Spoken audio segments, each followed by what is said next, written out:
From the basement of the Social Justice Center on Williamson Street, thousands of letters get hand-sorted, each one containing a book request from a state prisoner. Sometimes they want to learn about history, Spanish to English dictionaries, virtually any book that you would want that's not banned. Since 2006, the Madison nonprofit Wisconsin Books to Prisoners has sent more than 70,000 books free of charge to people behind bars across the state. In January 2024, prison officials notified the volunteer-run group they had to stop sending books. The Wisconsin Department of Corrections citing concerns about people smuggling in drugs inside those donated books. By and large, our library was conducted of mostly used books donated through the community. Volunteer and legal liaison Kyle Winke said the news was devastating. I couldn't believe that they decided to make that decision.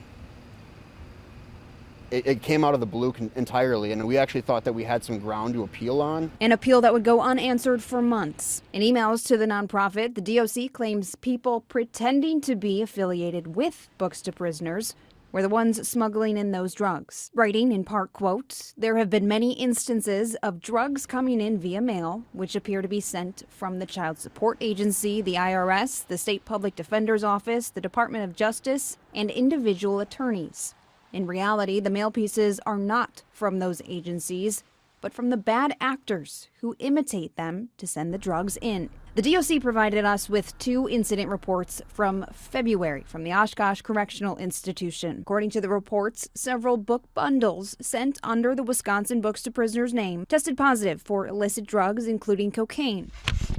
But this latest move by the DOC, Winke said, feels like an end to their project. We've been active since 2006, and we don't want it to go anywhere. We want it to continue helping out the community and helping those, behind bars essentially re-enter the community as better members. Now, only new books sent direct from a vendor with a receipt are accepted per the new policy. And that's it's a financial barrier. A decision which greatly impacts the work of LGBT Books to Prisoners, too. Corey Sprinkle is an organizer of the volunteer organization based in Madison. A lot of these books are sent by nonprofits who are sending these at no cost to the folks because books are an essential service. They provide people respite. They provide people development. The donation-funded project sends LGBTQ plus reading materials to Wisconsin inmates in the LGBTQ plus community. Books keep people safe.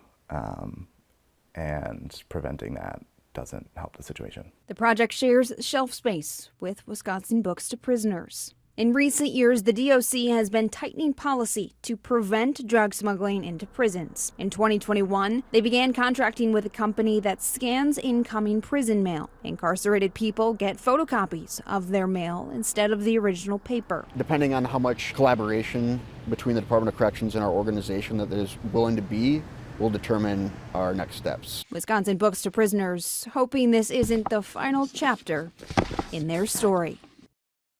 WMTV reached out on numerous occasions for an interview with prison officials. The Department of Corrections declined. We do know the DOC is in the midst of rolling out new electronic tablets for inmates to read on, and a class action lawsuit has been filed against top officials at the department, alleging millions of dollars of digital books, music, games, and movies have been stolen from prisoners after the agency switched vendors for their tablet system. Now, tomorrow, leaders with Wisconsin Books to Prisoners have a second meeting on the books with prison officials to discuss a possible path forward.